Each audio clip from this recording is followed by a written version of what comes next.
네, 지금부터 기존의 순방 기자간담회를 시작하도록 하겠습니다. 말씀드렸듯이 순방과 관련된 질문해 주시면 되고요. 간단하게 대통령님 말씀 들으면서 자연스럽게 질문으로 이어가도록 하겠습니다. 네, 우리 기자단 여러분, 솔직히 너무 힘들죠? 괜찮으세요? 한 2, 3일 더 갈까요? 네, 아마 여러분 상당히 많이 힘들 걸로 생각이 됩니다. 이 좁은 공간에서 밤을 새는 일이 또 한 3일씩 넘어서 대단히 미안하게 생각합니다. 제가 여러분들한테 약속을 하나 못 지켰는데 저번 일정 중에 우리 기자 한 분이 또 쓰러지기도 하고 그러잖아요. 그래서 이번 순방부터는 일정을 좀 여유 있게 잡기로 제가 약속을 했는데 이 양반들이 이거 제가 뭐 부하들 탓하는 건 아닙니다만 또 빼곡하게 잡아가지고 여러분들 저번보다 더 힘드실 것 같아요. 사실 뭐 저도 마찬가지입니다. 정말로 다음부터는 좀 더 여유 있게 일정을 잡도록 하겠습니다. 근데 이번에는 정해진 일정도 있는 데다가 어쨌든 상대국 사정도 있고 해서 좀 이렇게 됐다는 점 이해 바라고, 어쨌든 중동 외교를 포함해서 우리가 외교의 기반을 정리하는 단계라서 좀 무리하게 다니고 있는 측면이 있습니다. 다음부터는 조금 행복한 순방이 되기를 기대하면서 여러분들의 궁금한 점에 대해서 말씀을 들어보도록 하겠습니다. 네, 손을 들고 질문 있으신 기자분들은 손을 들어주시기 바랍니다. 먼저 CBS 이준규 기자님부터 들어보겠습니다. 대통령님 일주일 동안 성경 순방하시느라 고생 많으십니다. CBS 이준규입니다. 저는 이번 순방의 의미에 대해서 좀 더 듣고 싶은데요. 방금 간단하게 말씀해 주셨지만 이번 순방 크게 중동 3개국 그리고 G20 정상이 두 가지로 나눠서 볼 수 있을 것 같습니다. 이 중에서 중동 3개국 순방에 대해서 좀 질문을 드리고 싶은데요.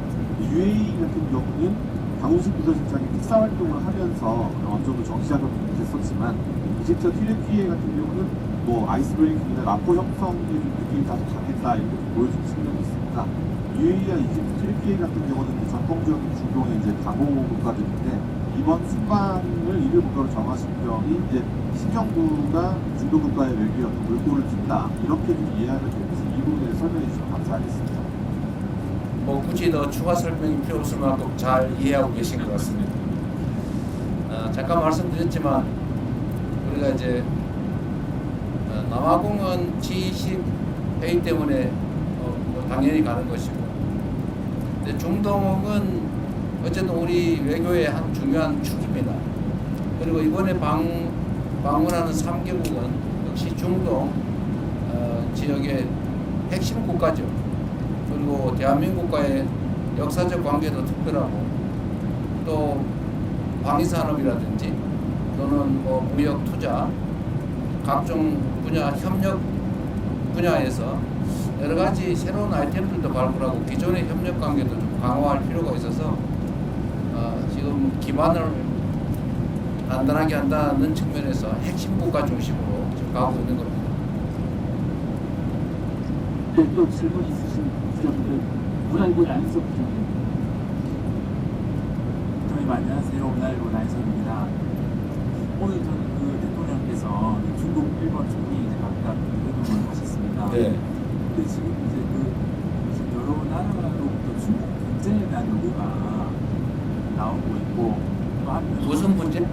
중국 경제, 대중국 경제 중국 견제. 또 나오고 있고, 또 한편으로는 중국하고 일본의 그 갈등도 네. 좀 격화되고 있는 상황이지 않습니까? 네.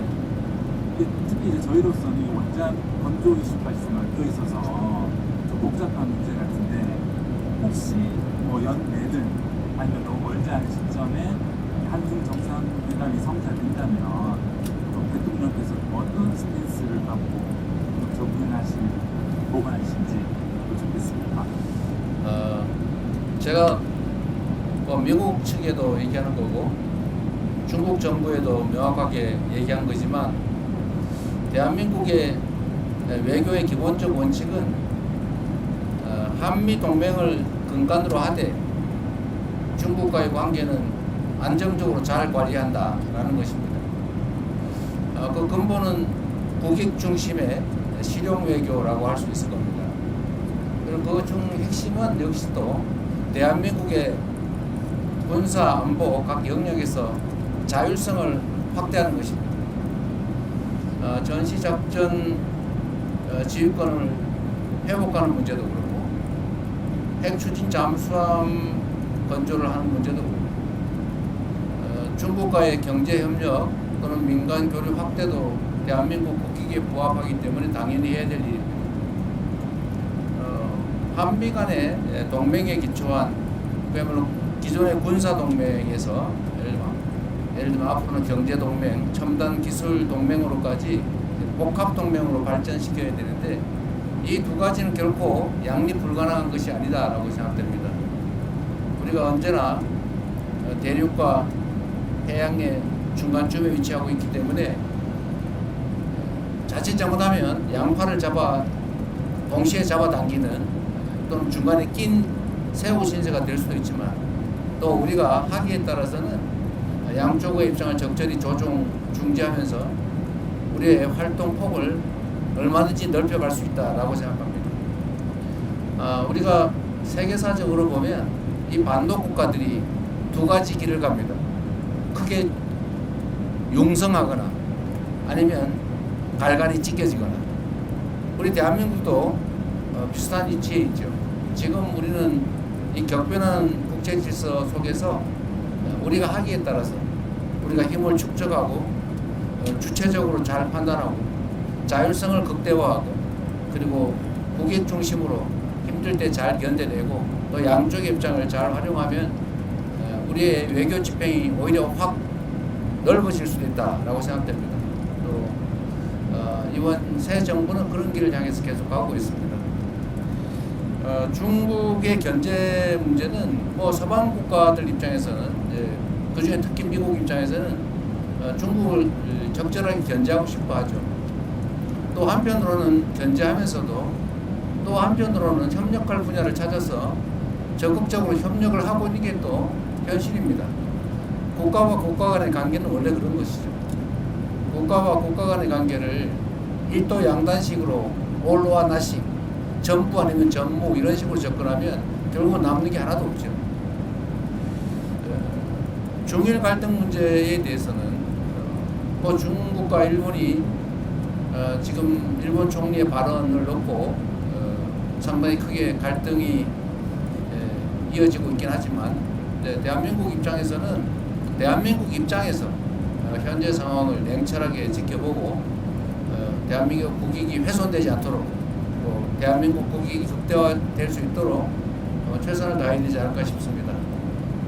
그래서 오늘 약간 무리하긴 했는데 중국 총리하고 면담도 하고 또 거기에 맞춰서 일본 측에도 특별히 요청해서 일본 측과 균형을 맞춰서 또 정상회담도 간략하게 했습니다. 그 두 정상회담 과정에서 대한민국이 가지고 있는 기본적 입장을 충실하게 잘 설명했고 곡해가 발생하지 않도록 잘 협의해서 지금 대한민국 입장에서는 크게 어떤 위협 요인이 생기거나 또는 갈등 요소가 추가되거나 그러지는 않다는 말씀을 드립니다. 네, 질문을 또 받도록 하겠습니다. 이번에는 한국일보의 이성택 기자입니다. 예, 대통령님 안녕하십니까? 저 한국일보 이성택 기자입니다. 대통령께서 이제 그 외국 순방을 다니시다 보면은 국력 신장이 필요하다라는 말씀을 많이 해주시는데요. 이제 얼마 전에 국가 경쟁력을 높이기 위해서 6대 핵심 과제 개혁 필요성을 말씀하신 적이 있습니다. 네. 이제 다른 나라 사례나 전례에 비춰보면 6가지 중에서도 노동과 연금 분야 개혁 과제가 상당한 좀 저항이 좀 예상되고 있는데요. 그 노동개혁 분야에서 고용시장 유연화 과제가 담기는지 그 연금 개혁의 목표는 어느 쪽으로 설정하고 계신지 궁금합니다. 일단 순방과 관련된 질문에 한해서 답을 드리는 것으로 하겠습니다. 네. 이 문제는 우리가 순방을 하면서 각국이 가지고 있는 특장점들을 잘 살피고 또 우리가 배울 수 있는 건 배우고 협력할 수 있는 건 협력한다 라는 그런 정도 말씀으로 대체하도록 하겠습니다. 네, 뭐 제가 잘 안 보였습니다. KBS 손수환 기자님 말씀 주시겠어요? KBS 손수환 기자님. 네, 대통령님 고생 많으셨습니다. 이번 그 G20 정상회의를 통해서 굉장히 여러 정상들의 짧게지만 많이 만나셨잖아요. 우리나라에 좀 기대하는 역할이 좀 뭐라고 생각하셨는지 정상들 만나면서 여쭤보고 싶고요. 또 특히 기억 남는 정상이라든지 에피소드 있으시면 설명 부탁드리겠습니다. 네, 원래 이게 다자 협상의 장이라고 하는 것은 우리 외교부 장관이 그러셨던가 안보실장이 그러셨던가 그야말로 장이 서는 거라고. 양자 협상의 장이기도 하죠. 우리가 만날 기회가 있으면 사실 정상끼리의 회담이라고 하는 게 그렇게 쉽지가 않습니다. 상대국을 방문하지 않는 한 정말 특별한 계기가 없으면 만나기조차 어려운데 이렇게 다자회의 기회가 생기면 그 틈틈이 이제 양자회담을 하고 그 양자회담 전에 실무협의도 미리 해서 일정한 의제로 좁히고 정상회담을 통해서 필요한 합의를 끌어낼 수 있습니다. 제가 취임한 지 얼마 안 돼서 처음 보는 분들도 계시고 해서 어렵긴 하지만 정상들과의 접촉면을 넓히고 또 정상들과의 라포도 형성하고 좋은 감정들을 유지하면 아무래도 대한민국에 좀 더 나은 의사결정이 가능하다 생각이 됩니다. 뭐 사람이라는 게 다 그러지 않습니까? 제가 오늘 낮에 다카이치 일본 총리한테도 똑같은 얘기를 했는데 국가 간의 관계나 개인 사람 간의 관계는 다를 바가 없다. 결국은 서로 좋은 측면을 보려고 노력하고 좀 어려운 껄끄러운 측면들이 있으면 잘 관리하고 그 부분을 최소화하면서 사람 관계를 잘 만들면 좋지 않냐. 어떻게 사람이 완벽한 존재일 수가 있겠느냐. 국가 간의 관계도 마찬가지다. 이렇게 말씀드렸습니다. 저는 그래서 이런 다자회의 공간이 생기면 최대한 많은 정상들을 가볍게 또는 심각하게 많이 만나려고 하죠. 이번에도 꽤 많이 만난 것 같습니다.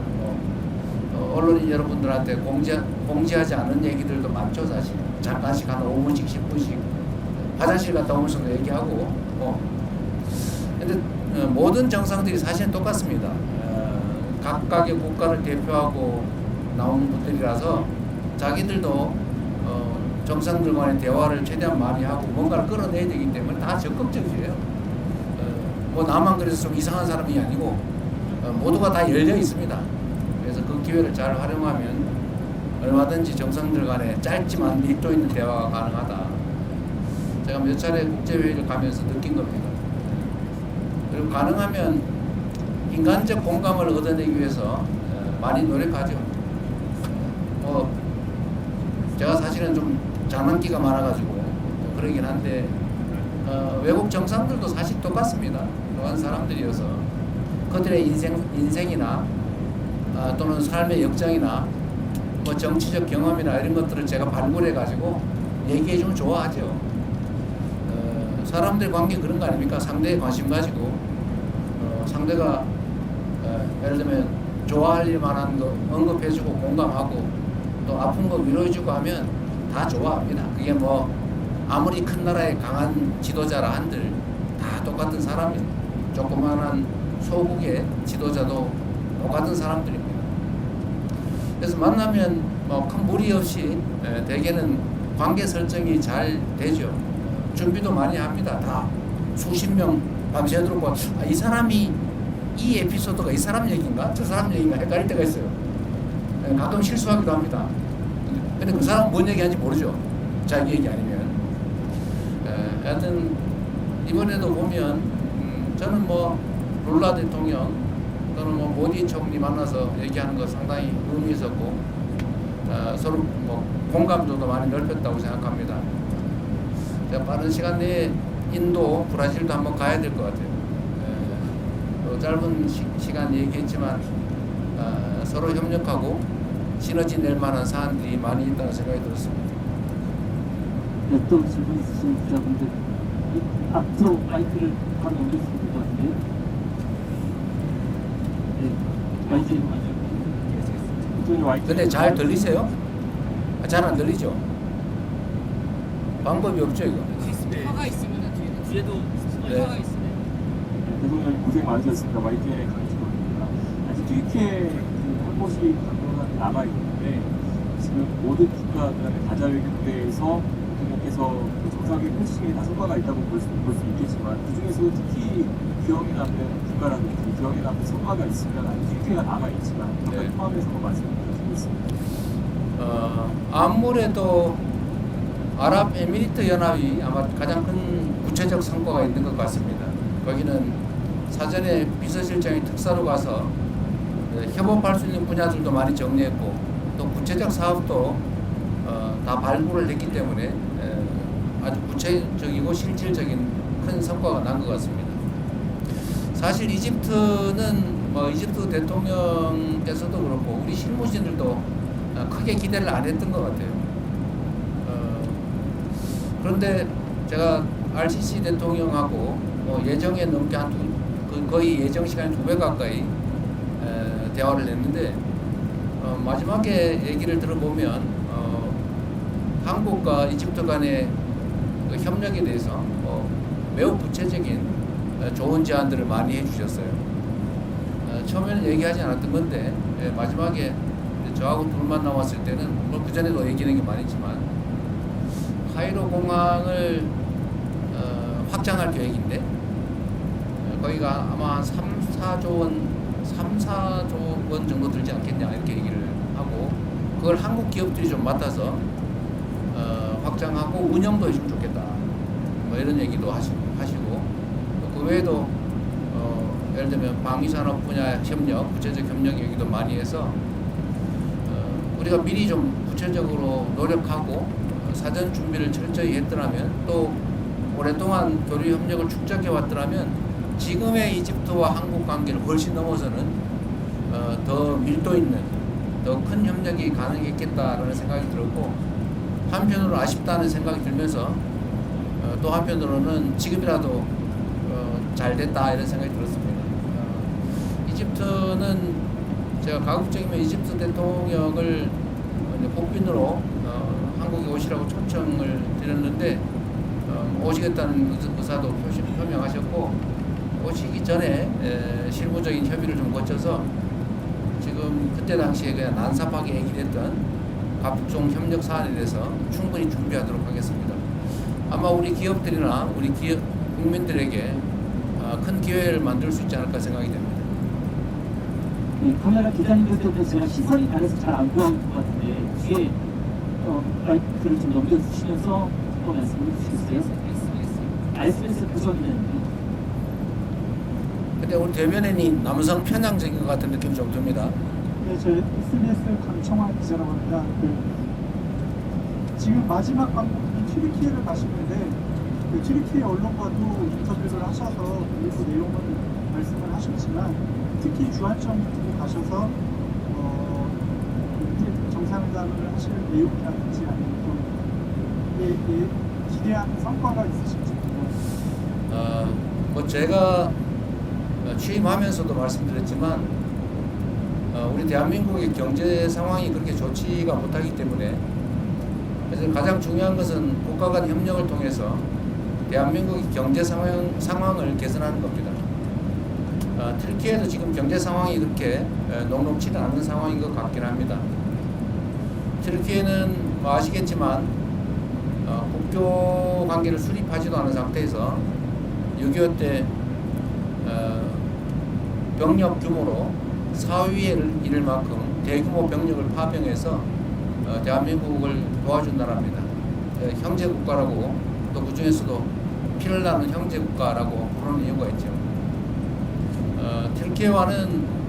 튀르키예도 방위산업 분야, 국방 분야에 워낙 관심이 많고 또 대한민국도 강점을 가진 분야가 방위산업 분야인데 이 부분에 대한 협력도 가능할 것이고 또 튀르키예는 문화 관광 산업이 상당히 발전한 나라이기도 합니다.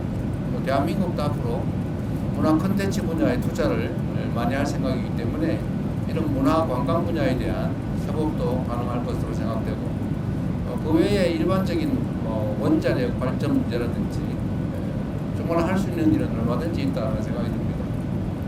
제가 외교부 장관한테도 또 안보실장한테도 말씀을 드리는데 앞으로 외교 분야에 대해서 우리가 좀 더 체계적으로 정비하고 더 많이 투자해야 된다 이런 말씀을 드렸어요.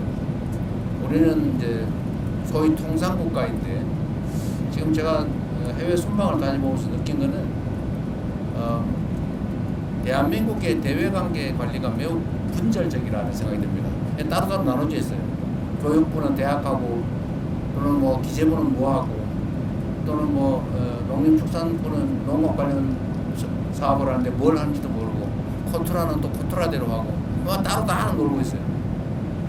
이제 이렇게 해서는 안 되겠다. 좀 체계적으로 종합적으로 외교 분야를 정리하고 좀 더 타국과의 이런 협력을 좀 더 구체적으로 좀 더 세밀하게 관리해야 되겠다는 생각이 듭니다. 공정하게 하기 위해서 좌석을 반대편 쪽으로 변경하지 마이크 드리겠습니다. 안녕하세요, 김현선입니다. 지금 트위터에서 말씀하신 내용 보면 다자주의 얘기 많이 하시고 무역제재 관련해서 예측 가능성 얘기하시면서 WTO 기능보건을 주장하셨는데 지금 트럼프 미국 행정부는 WTO 체제 정식을 선언을 했었잖아요. 그래서 그런 상황에서 WTO 기능 회복을 말씀하신 어떤 배경이나 이유 같은 게 있으시면 짚어주시면 좋을 것 같습니다. WTO 중심의 다자주의 체제 회복이라면 좀 심하고 완전히 깨진 건 아니니까요. 다자주의가 상당 정도 훼손되고 있는데 이 다자주의를 좀 훼손되지 않게 해야 된다는 점에 대해서는 우리 대한민국뿐만이 아니라 거의 특정 국가를 제외한 거의 대부분의 국가가 동의하는 바입니다. 그날 뭐 오늘 어제 이렇게 각 정상들 또 국제기구 대표들이 발표하는 거 발언하는 거 봐서도 알지만 어쨌든 자유무역 체계 다자 시스템을 튼튼하게 강화해야 된다, 훼손을 최소화해야 된다라는 점에 대해서는 모두 동의합니다. 이번에 아마 G20 논의 결과 성명을 전체 국가 이름으로 못하고 참여 국가 명의로 발표를 했는데 어쨌든 그것도 아마 상당히 내용에 어려움이 있었던 것 같아요. 뭐 국제관계라고 하는 게 그러지 않습니까? 뭐 누군가가 규율해줄 무슨 특별한 권력이 따로 있는 것도 아니고 뭐 질서라고 하는 게 각종 조약이나 규범으로 존재하긴 하지만 뭐 안 지키면 방법이 없는 그런 상황이라 선의에 기대할 수밖에 없긴 한데 그럼에도 불구하고 이제 국가 간 관계라고 하는 게 이제는 서로 떼어놓고 따로 살 수 없는 상황이기 때문에 국제 질서를 모두가 존중받는 모두가 함께 잘 사는 그런 다자주의 체제로 최대한 잘 만들어 가야 되겠죠. 제가 정상들하고 대화를 해보면 어쨌든 이런 부분에 대한 욕구들이 참 많습니다. 예를 든다면 EU 유럽 공동체하고 CPTPP 환태평양 경제 동반자 협정인가 그러죠. 이걸 결합을 하자 이런 얘기도 많고 또 특정 국가는 몇 개 국가를 좀 이해관계가 유사한 국가끼리 좀 같이 묶어보자 이런 얘기들도 많이 합니다. 그게 이제 WTO 체제가 좀 위협을 받다 보니까 또 다른 형태의 구조를 만들려고 하는 건데 어쨌든 그런 노력들까지 다 합쳐지면 그래도 자유무역 질서라고 하는 게 결국은 모든 국가가 함께 살 수 있는 거의 유일한 길이기 때문에 결국 그 길로 갈 수밖에 없을 것이라고 생각합니다. 말이라도 계속 해야죠. 또 질문 있으시면 이성호 기자님 마이크 드리겠습니다. 머리 쪽이 뒤에. 뒤에. 안녕하세요. 김성희 기자이고요. 대통령님께서 이번 순방 기간 중에 거의 모든 국가 정상들과 만나서 방산협력을 제안하시거나 또는 강구하셨었는데요. K방산에 대한 각국 정상들 반응은 좀 어땠는지 궁금하고 대통령님께서 보시기에 가장 큰 관심을 보였던 정상은 누구였는지, 그리고 강훈식 실장은 전략경제협력 특사로 운영하는 이 분야의 공을 굉장히 많이 들이신 걸로 아는데 혹시 조만간 대규모 K방산 수주 소식을 기대해도 될지, 관련 성과를 기대해도 될지 여쭙습니다. 네. 우리가 이제 다른 나라보다 좀 뛰어난 분야가 많이 있긴 한데 사실은 방위산업 분야는 정말 괄목할 만큼 다른 나라에 비해서 상대적 우위를 가지고 있습니다. 물론 뭐 미국에는 비교할 바 못되지만 사실 미국도 이제는 뭐 전투기 생산이나 전차 생산 뭐 하다못해 여러분도 잘 아시지만 잠수함 아니면 군함 생산에서 상당히 많은 문제를 노출하고 있죠. 제가 외국 정상들한테 방산 얘기도 많이 하지만 외국 정상들도 방산 얘기를 많이 합니다. 매우 놀라워해요. 이게 지금 최근에 이렇게 드러나는 실력이 이제 구체적으로 드러나는 성과가 나다 보니까 그런 것 같기도 한데 여러분 아시겠지만 저는 대한민국이 북한의 GDP의 1.45배에 이르는 엄청난 규모의 국방비를 현재 지출하고 있고 전 세계 군사력 5위로 평가받는 나라인데 이게 전시 작전권도 없고 또 일각에서는 마치 외부의 지원이 없으면 자체 방위도 못하는 것처럼 이렇게 오해를 하거나 아니면 곡해를 유발하고 있는데 이런 저는 상황을 저는 빨리 개선해야 된다고 봐요. 그리고 저는 방위 산업에 대한 지원 또 방위 관련 R&D 투자 이런 부분은 경제적으로도 유익할 뿐만 아니라 우리 자체 방위력 강화에도 크게 도움되기 때문에 앞으로도 계속 집중 투자해야 되고 또 더군다나 우리가 방위비를 장기적으로 3.5%까지 GDP 대비 3.5%까지 늘린다고 하는 약속은 아니고 방침을 우리가 밝혔기 때문에 그 방침에 따라 계속 우리가 국방비를 증액을 해 나가야 됩니다. 그래서 방위 산업을 육성하고 또 방위 산업을 통해서 다른 산업을 또 발전시키고 방위 산업을 통해서 수출을 확대하고 또 방위 산업을 통해서 각국이 지금 매우 군사적 위협을 느끼고 있기 때문에 그 위협을 느끼는 정도가 점점 더 강화되고 있기 때문에 각국의 관심도 높아지고 있어서 국가 간 관계를 발전시키는 데도 매우 도움이 된다고 생각됩니다. 그리고 우리만 그러는 게 아니고 말씀드린 것처럼 다른 나라도 이 방위산업 특히 우리의 무기를 구매하는 게 아니고 공동 개발, 공동 생산, 공동 판매, 시장 개척에 관심들이 많아요. 우리가 예를 들면 폴란드의 그 전차, 이 전차 수출하고 그 일부는 또 현지 생산을 하고 있지 않습니까? 폴란드도 매우 만족하고 있는데 사실은 KF-21을 포함한 전투기나 특히 인도 같은 경우는 조선산업협업을 구체적으로 요청을 했는데 어쨌든 거기는 뭐 군수 분야도 들어 있을 걸로 추측은 돼요. 그래서 이거는 여러 다방면으로 우리에게 절대적으로 필요한 부분이기 때문에 저도 많이 강조하고 실제 수출 성과도 내야 되고 아마 실제 결과도 조만간 나오게 될 겁니다. 상당히 전망이 좋은 또 해야 될 분야라는 생각이 듭니다. 네, 다음 질문으로 넘어가겠습니다. 뉴스의 김수현 기자님. 네. 저 뉴스의 김수현입니다. 제가 그 8월에 박근혜 귀국길에 아파서 잠시 이분이 그러시군요. 2개월 지금 반 정도 쉬다가 일주일 전에 복직해서 이번 순방에 함께하게 됐는데요. 일단 감회가 좀 새로워서 그 말씀을 한번 드리고요. 지금 질문을 돌아가서 그 독일 총리와 아까 그 한반도 정세에 대해서 조금 말씀을 나눴던 것을 공개가 됐는데 그거에 대한 구체적인 좀 발언은 조금 안 나온 것 같아가지고요. 아까 중국과 일본과의 관계 말씀하시긴 했지만 우리 총리와 조금 나눴던 대화를 공개하실 부분이 있으시면 조금 설명해 주시면 감사하겠습니다. 아까 브리핑 안 했어요? 내용 브리핑 안 하셨어요? 안 했습니다. 네. 서로 간단하게 공개한 건 있습니다. 아니 상관없고 그래도 최초의 양자회담인데 내용 발표를 좀 해주시고 그러셨어요. 일단 따로 자료로 좀 냈습니다. 자료를 냈어요? 예. 내 자료를 냈는데 안 보시는 모양이네. 독일 총리가 이제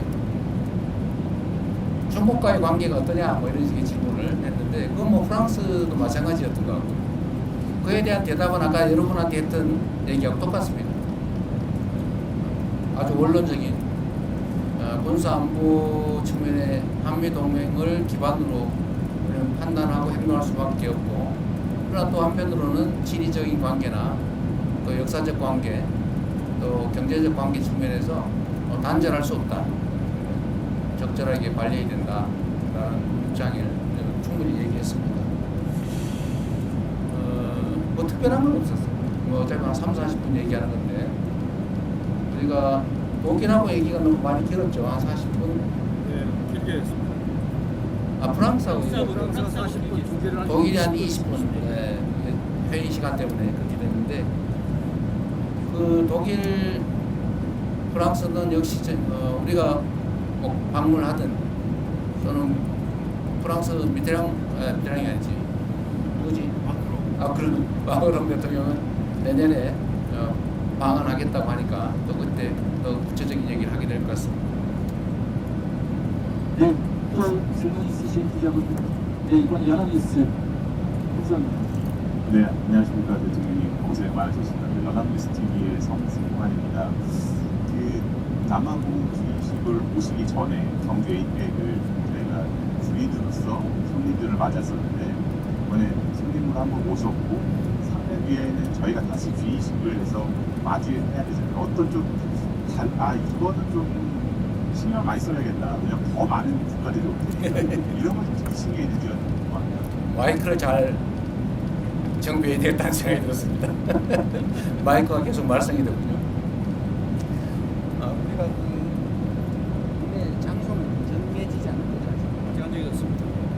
아직 이제 어디 대한민국에서 개최하는 건 정해졌는데 대한민국의 어디에서는 아직 위정 상태라서 그에 맞춰서 준비는 철저하게 잘 해야 되겠습니다. APEC은 김민석 총리께서 워낙 잘 챙겨서 특별히 문제가 없었던 것 같은데 다음 회의도 잘 준비해야 되겠다는 생각이 듭니다. 이게 국제회의는 어쨌든 전 세계 언론들이 다 지켜보는 상태인데 세밀하게 준비를 잘 안 하면 좀 국격에 의심을 받을 수도 있겠다 그런 생각이 좀 들긴 합니다. 충분히 투자할 만한 일이라는 생각이 듭니다. 네, 또 이제 한국경제 문제부터. 대통령 안녕하십니까. 한국경제신문 한재영입니다.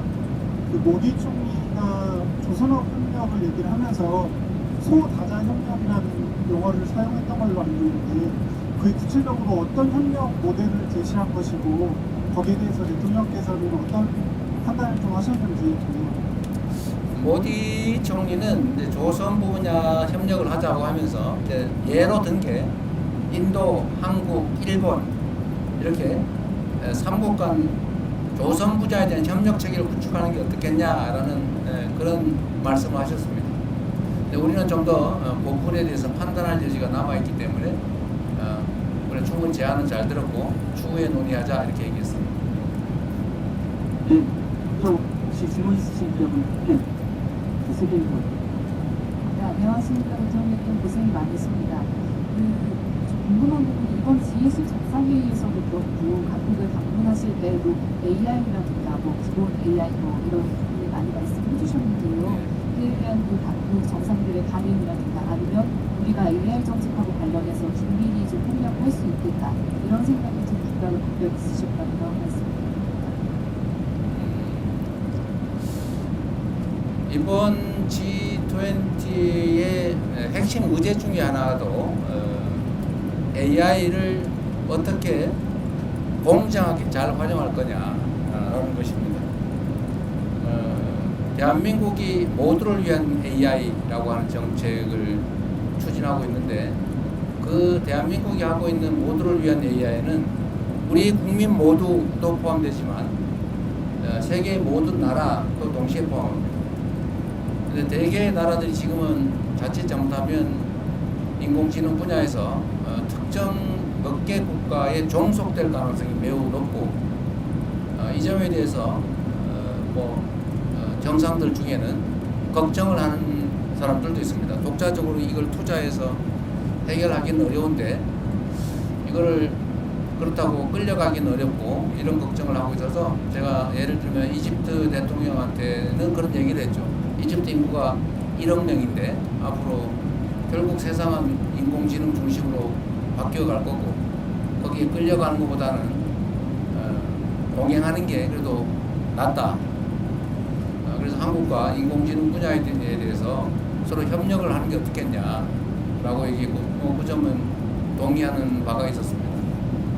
우리의 기획 중에도 제3세계의 인공지능 분야에 대해서 제3세계와 협업을 해서 제3세계를 독립적으로 인공지능 시스템을 특히 LLL 시스템을 포함해서 좀 구축을 함께 해주자라고 하는 계획도 가지고 있습니다.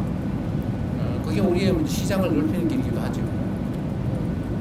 의외로 이 분야도 인공지능 분야에 관한 협력 관계 구축도 앞으로 대한민국이 해야 될 중요한 아이템이 아닐까 싶은 생각이 들었습니다. 네, 또 질문 있으신 분께 질문 받겠습니다. 서울경제 송정훈. 네, 대통령님 서울경제 송정훈 기자입니다. 취임 12일 만에 G7에 가셨을 때가 엊그제 같습니다. 그때는 이제 민주화 한국이 복귀했다, 국제사회에 복귀했다 이런 말씀을 많이 해주셨는데 그 사이에 어느새 한미, 한일 그리고 아세안의 AP까지 G20까지 다녀오셨습니다. 이 사이에 대통령께서 보실 때 회의 정상들이 실제로 어떤 반응들이 달라졌는지 그게 궁금하고요. 그리고 아까 말씀 중에 그 2028년 G20 같은 경우에는 아직 도시가 정해지지 않았다라고 말씀하셨는데 항상 지론이 지방도시를 생각을 하시니까 지방에서 할 수도 있다는 생각을 하시는지 궁금합니다. 네, 쉬운 말씀 먼저 드리면 2028년에 할 일이고 아마 내년 정도에는 어느 정도 윤곽을 잡아서 내후년부터는 준비를 해야 되겠죠. 근데 저는 기본적으로 가능하다면 지방에서 하는 게 좋겠다는 생각은 갖고 있는데 글쎄 그때 가서 상황이 어떨지는 잘 모르겠습니다. 이게 숙소 문제나 이런 게 상당히 큰 문제라서 인프라 구축도 간단한 문제가 아니어서 쉽게 단언하긴 좀 그렇고 또 했던 데서 또 하긴 좀 그렇고 여러 가지를 살펴야 되지 않을까 싶습니다. 제가 당선 직후에 캐나다에 갔을 때 그때는 사실은 저도 정신도 없고 저도 몇몇 정상들 얼굴 아는 사람들 내가 혼자 사진에서만 봤지 전혀 모르는 사람들인데 상당히 좀 어색하긴 했습니다. 근데 그때도 느낀 건데 대한민국의 위상이 우리 스스로 생각하는 것과는 다르구나 라는 걸 그때 제가 G7 회의 갔을 때 느꼈고 그 후에 아세안, APEC 또 이번 G20 이런 회의를 가면서 느낀 거는 대한민국에 대한 외국의 인식이 정말로 높아지고 있구나 이걸 정말로 느낍니다. 대체적으로 한국 문화에 대해서 상찬을 합니다. 문화적 역량. 그리고 이 얘기는 잘 안 하는데 이제 말 속에 숨어 있는 것들이죠. 정치적 얘기니까 계엄 얘기나 계엄 극복에 대한 얘기는 잘 안 해요. 잘 안 하는데 사실은 그 얘기가 포함되어 있다고 느껴집니다. 놀랍다. 이런. 그래서 우리 국민들께서도 우리가 가진 국제적 위상, 또 대한민국 국민의 저력 이런 거에 대해서 정말 자부심 가져도 되겠다 그런 생각이 들고, 또 이 저력을 기반으로 우리가 국내에서만 우리끼리 아웅다웅 하는 걸 넘어서서 좀 세계로 나아가면 좋겠다는 생각이 들었습니다. 충분히 길을 열어갈 수 있겠다. 이제 기업들도 진출하지만 이제 문화 진출 또는 뭐 하다못해 한글 교육 수요가 너무 넘쳐가지고 대대적으로 한글 교육 과정을 좀 확대할 계획인데, 어쨌든 그런 것도 결국 대한민국 청년들이 결국 세계로 나아가서 대한민국 문화를 가르치고 한글을 가르치고 뭐 그렇게 해야 되지 않겠습니까? 그리고 어쨌든 대한민국의 이 문화 현상 정말 뭐라 그럴까요? 뭐 우리도 사실은 뭐 이렇게까지라는 생각이 들 정도인데, 뷰티든 아니면 푸드 식품이든 뭐 컨텐츠 다른 뭐 드라마, 영화, 뭐 노래 정말 여러 분야에서 수요가 넘치는 것 같아요. 그러니까 잠재력이 엄청나게 크다. 이 잠재력을 이제 우리가 활용을 해야 되는데, 그 첫 번째는 이제 우리가 외교 관계로 좀 문을 열고, 또 그 안에서 세부적인 가능성은 일단 크게는 기업들이 뚫어가겠지만, 또 우리가 문화 전파를 통해서 좀 토대를 단단하게 하겠지만, 결국 그 안에서 개별적인 아이템도 만들고 할 수 있는 일이 참 많겠다는 생각이 들었어요. 제가 남아공에 한 분이 코코로라고 하는 일종의 식품 뭐 이런 걸 수입해서 파는 일을 하는데, 남아공이 수입 규제가 좀 심한 모양이에요. 아직 체제 정비가 안 돼가지고 됐다가 안 됐다가 뭐 될 것 같은 건 안 되고 안 될 것 같은 건 되고 막 그런데요. 하여튼 시스템이 좀 안정이 안 된 것 같다 이렇게 얘기하면서 그 분야에서도 할 게 참 많다고 그렇게 얘기하는 걸로 보면, 우리가 앞으로 정부 하기에 따라서 대한민국 국경 바깥에서 얼마든지 일자리든 또는 기업이든 수출이든 해나갈 수 있겠다 그런 생각이 들었습니다. 우리 안보실에서 잘해야 될 것 같아요. 외교부하고. 네, 지금 박형원 기자님 제일 앞쪽에 계신데. 아, 이분이 그 유명한 박형광님. 네, 대표님 안녕하십니까. 검설과 뉴스공장의 박형광 기자라고 합니다. 자기가 생각으로 많이 피곤하실 텐데 고생이 많으십니다. 방위산업이 단순 수출 증진뿐만 아니라 국가 간 관계에 도움이 된다라고 말씀하셔서 드리는 질문입니다. 방산 포함해서 우주, 원전 등 협력도 중요한 의제로 지금 가져가고 계시는데, 이걸 종합해봤을 때 사실상 군사 협력에 준하는 어떤 관계를 가져가려고 하는 구석을 만드는 것 아닐까라는 생각도 좀 듭니다. 그 정도까지는 아니더라도 미국, 중국 등 강대국에 의해서 좌지우지되는 변화일변도의 국제 정세에 대응하기 위해서 강사협력으로 끈끈하게 묶인 좀 새로운 외교적 협력체를 구상하고 계신 거 아닌가라는 생각이 듭니다. 강산외교를 통한 직접적 수출 증진과 국가 간 관계 발전 중 어디에 좀 더 무게를 두고 계신지 좀 생각을 듣고 싶습니다. 적절하게 지적하신 것처럼 이제 각국의 방위산업 수요가 우리가 예상하는 것 이상으로 빠르게 커지고 있습니다. 중동만 해도 다들 언제 예측을 넘어서서 갑작스런 급변 사태가 생길지 모르겠다고 불안해합니다. 최근에 몇 차례 국가들이 겪었죠. 이건 아닌데 라고 하다가 좀 비상 상황을 겪는 일이 벌어지다 보니까 어쨌든 방위산업 또는 군사 안보 분야에 대한 수요가 상당히 많이 늘고 있습니다. 뭐 중동도 그렇지만 다른 나라들도 비슷하죠. 물론 이제 요구 수준이나 또는 강도는 좀 떨어질 수 있습니다. 아프리카 마찬가지고 남미도 좀 비슷해 가고 있지 않나요? 누구도 믿을 수 없는 상태가 좀 도래하고 있어서 이 부분은 결국은 계속 커질 수밖에 없다는 생각이 들고, 유럽은 여러분들 너무 잘 아실 거고 국가 간 관계 강화의 뭐 한 축이 될 수도 있고 이게 특히 협업을 하게 되면 공동 기술 개발, 공동 생산 이런 식으로 하게 되면 이게 군사 안보 협력을 안 할 수가 없어요. 그냥 라면 한 개 팔고 마는 거하고 다르죠. 이거는 국가 간 관계가 아주 깊이 안보 측면에서 연관 지을 수밖에 없기 때문에 국가 간 관계도 밀접하게 될 수밖에 없다. 말씀드렸지만 저는 언제나 그렇게 생각하죠. 위기가 오면 기회로 만들고 피할 수 없다면 그건 자연 현상의 일부로 운명처럼 받아들이고 최대한 활용하자.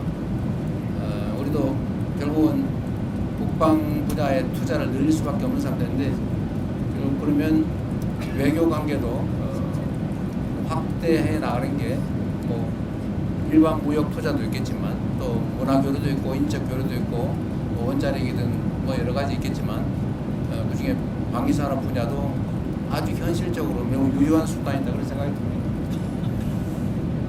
네, 저희 한 45분 정도 더 하라고 하세요. 나중에 안 물어봤다고 억울해하면 안 되죠. 예, 제가 잘 안 보입니다. 그래서 마이크를 전달해 주시고 두 분 계세요, 두 분. 네네. 소속과 이런 말씀 주시면 감사하겠습니다. 대통령님 채널의 김동훈 기자입니다. 대통령님 그 이집트 대통령과 정상회담에서 한반도 평화 중재 역할 강조하셨고요. 독일 정상회담에서도 통일 노하우 알려달라 하셨는데요. 북한과 관계 개선을 위해서 한 단계 더 나아갈 것 우리가 먼저 할 수 있는 거 계획하고 있으신지 한미 연합 군사훈련 축소 같은 것도 포함되는 건지 궁금합니다. 어쨌든 북한이 가장 예민해하는 것이 이제 한미 연합 군사 훈련인데 그 부분에 대해서 우리가 선제적으로 훈련 규모를 축소하거나 뭐 연기하거나 뭐 이런 것들을 검토하자는 주장도 일부에서 있습니다. 또 한편으로는 그게 만약에 남북 간의 평화 체제가 확고하게 구축이 되면 뭐 안 하는 게 바람직하겠죠. 그러나 이게 어떤 게 먼저냐라는 것은 그때 상황에 따라서 이게 지렛대가 될 수도 있고 결과가 될 수도 있죠. 지금은 당장 말하기는 어렵습니다. 그러나 길게 보면 대한민국의 방위는 대한민국 스스로 책임지고 또 가급적 군사훈련을 하지 않아도 되는 그야말로 말씀드린 것처럼 싸우지 않아도 되는 싸울 필요가 없는 평화체제를 확고하게 구축하면 뭐 그때 되면 이런 트럼프 대통령이 별로 안 좋아하는 돈 드는 합동군사훈련 이런 거 안 해도 되지 않습니까? 그러나 지금 단계에서는 뭐 쉽게 얘기할 수 없는 부분이죠. 그래서 이거는 상황과 조건에 따라서 얘기할 거지 지금 미리 어떤 방향으로 예단하기는 어렵다. 그렇게 생각이 됩니다. 네, 그 뒤에 매일경제 오세훈. 예, 안녕하세요. 매일경제 오세훈입니다. 방금 출국 전에 공개된 트리티의 언론과의 인터뷰가 있었습니다. 네. 이 인터뷰에서 대통령께서 트리티의 신호 원전 프로젝트 논의가 진행 중이고 한국 원전 기술로 트리티의 원자력 발전에 기여하기 희망한다고 하시면서 이제 수주 의지를 밝히신 걸로 이해를 했는데요. 현재 우리나라 기업이 관련 프로젝트에 이제 입찰을 해서 경쟁 중에 있는 상황입니다. 그래서 이번 국빈 방문을 계기로 관련한 결과가 도출될 가능성이 있을지 말씀 좀 부탁드립니다. 뭐 결과를 예단하기는 어려울 테고 아마 한전이 입찰에 응한 것 같아요. 응찰한 것 같은데 정상은 대화를 통해서 우리 대한민국 원전 사업의 우수성, 그 다음에 경쟁력 이런 것들을 잘 설명하고 좋은 결과가 나도록 노력을 해봐야죠. 뭐 결과에 또 뭐 여러 가지 판단할 요소가 있으니까 기다려봐야 되지 않겠습니까? 네, 또 혹시 질문이 더 있으실까요? 손을 드는 분이 안 계신 것 같아요. 있나요? 그쪽에 마이크를 전달을 해주십시오. 예, 대통령님 수고 많으십니다. 연합뉴스 임영석 기자고요. 조금 전에 질문 나왔던 트리티의 언론 인터뷰에서요. 잘 들리시나요? 네, 잘 들려요. 예. 대통령께서 이제 통일 논의의 변칙의 이유다라고 얘기하시면서 점진적 단계적으로 추진해 나가겠다는 말씀하셨는데요. 잘은 뭐라고 총리가 뭐라고요? 그 통일에 대해서 통일에 그 일방적으로 추진하지 않겠다. 점진적 단계적으로 추진을 해 나가겠다라는 얘기를 하셨는데 이 얘기는 결국은 지난번에 흡수 통일에 대해서 추진하지 않겠다는 거랑 마찬가지로 이 정부에서는 좀 시간이 걸린다고 하더라도 충분히 대화를 가지고 장기적으로 접근하겠다는 뜻으로 저희가 받아들여도 되는 건지 궁금하고요. 그리고 같은 맥락에서 지난번 인프 때 북미 정상 간 대화가 아쉽게도 좀 무산이 됐는데 혹시 다음 모멘텀으로 이 통일 문제를 진전시킬 수 있는 다음 외교적 모멘텀이 뭐가 있을지 생각하시는 분이 있으면 설명해 주시면 감사하겠습니다. 네. 남북 관계는 참으로 안타깝게도 매우 적대적이고 대결적 양상으로 바뀌었습니다. 아주 초보적인 신뢰조차도 없어서 아주 극단적인 발언 또 극단적인 행동을 보여주고 있습니다. 북한 측이. 아시겠지만 지금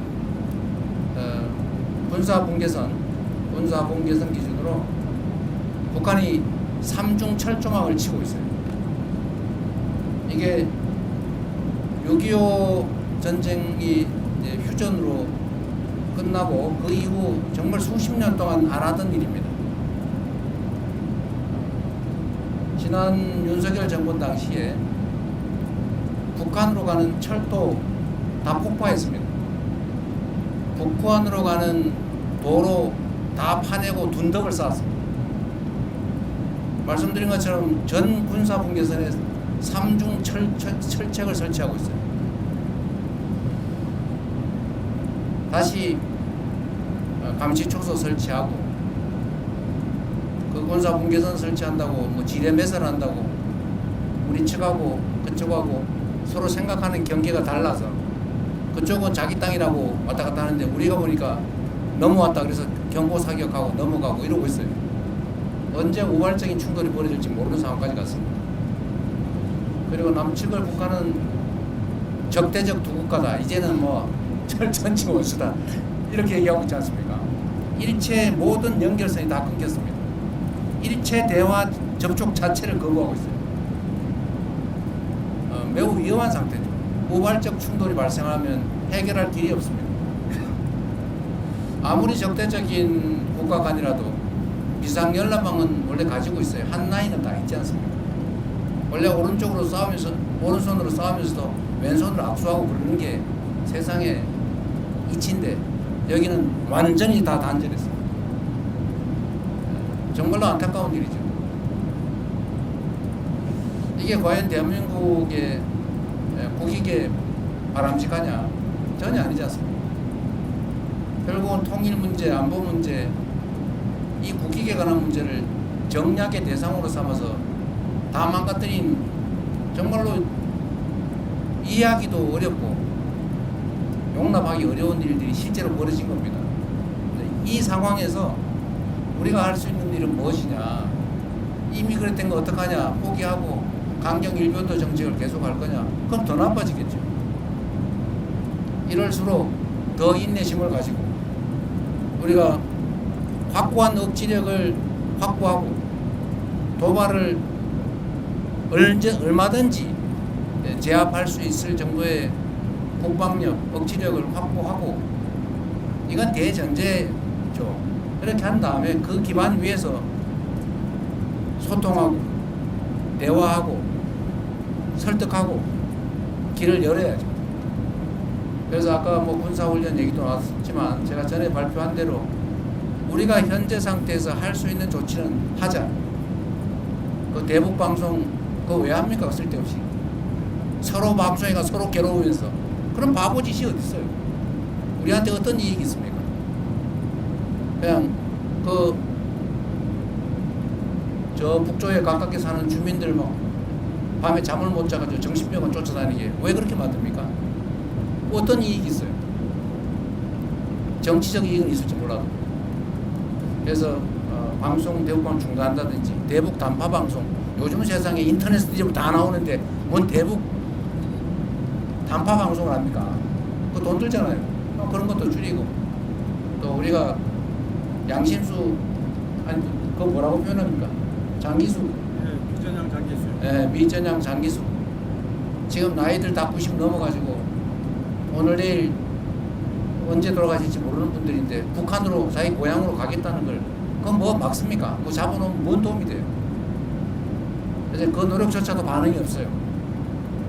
이런 상황에서는 그래도 대화하려고 노력하고 끊임없이 우리의 선의를 전달하고 의심하면 한 번 얘기하는 것보다 두 번 얘기하는 게 낫겠죠.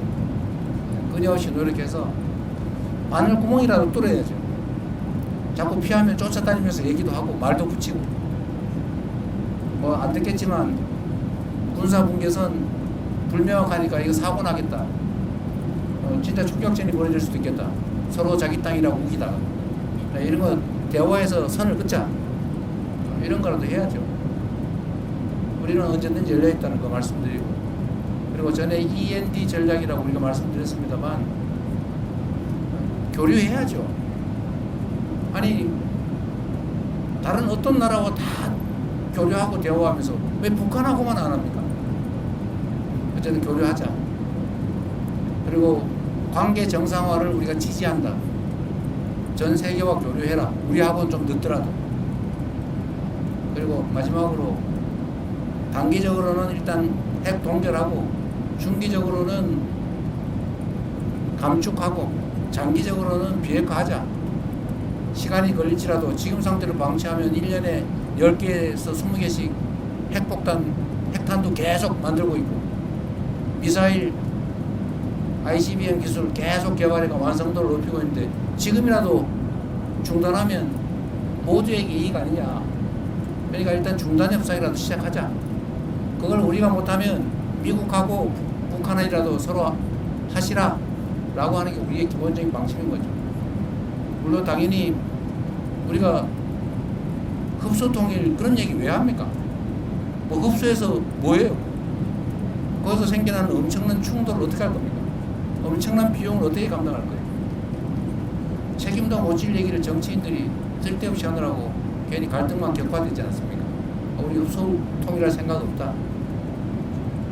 통일에 관한 우리의 관점은 일단 대화하고 평화 공존하고 그 다음에 얘기하자. 갑자기 통일 얘기하면서 뭐 대박 이렇게 얘기하니까 북한이 이거 쳐들어오는 거 아니야? 이래가지고 철조망 치고 도로 끊고 장벽 쌓고 철도 끊고 막 그러잖아요. 무인기 가서 막 보내가지고 약 올리고. 얼마나 긴장되겠습니까? 근데 이거를 일종의 업보죠. 개인도 그렇지만 국가도 업보를 쌓은 겁니다. 시간이 걸리겠죠. 그 업보를 줄이기 위해서 그 업보를 쌓은 노력 이상의 노력을 그것보다 더 많은 시간의 투자가 필요하지 않을까 생각합니다. 네, 아마 더 질문 있으시려는 분이 안 계신 것 같습니다. 저희가 거의 뭐 1시간 가까이 네, 마지막이었어요. 네, 기자 간담회를 했습니다. 그러면 네. 이것으로 기자 간담회를 마치도록 하겠습니다. 어쨌든 여러분 뭐 박수 치면 누가 욕해요. 어쨌든 여러분 너무 고생이 많으십니다. 제가 이렇게 해외 순방을 다녀보니까 또 교민들을 이렇게 만나보니까 참 절박하다는 생각이 들었어요. 또 한편으로는 정치 또 국정이 하기에 따라서 참 많은 걸 할 수 있겠다 그런 자신감도 생깁니다. 몸이 좀 피곤하긴 하지만 그래도 정상들을 만나고 방문하고 또 현지에 이런저런 의견들 들어보고 또 개선책들 만들다 보면 참 보람 있는 일이라는 생각이 들긴 합니다. 저는 그래도 좀 넓은 공간에서 좀 편하게 가는 편인데 이 좁은 공간에서 10몇 시간씩 비행기 타고 가는 거 얼마나 힘들겠어요. 그래서 앞으로는 어디 갔습니까? 이거 일정 짜는 사람들 누구예요? 이게 의전팀이 짭니까? 이 양반이 공보 출신인데도 이게 기자 배려를 안 하고 네? 언론들 배려를 안 하고 이렇게 저도 죽을 지경입니다. 무슨 일정을 이렇게 정상 외교 순방 일정을 이런 식으로 어디 이집트 가면 박물관이라도 한번 가봐야지 세상에.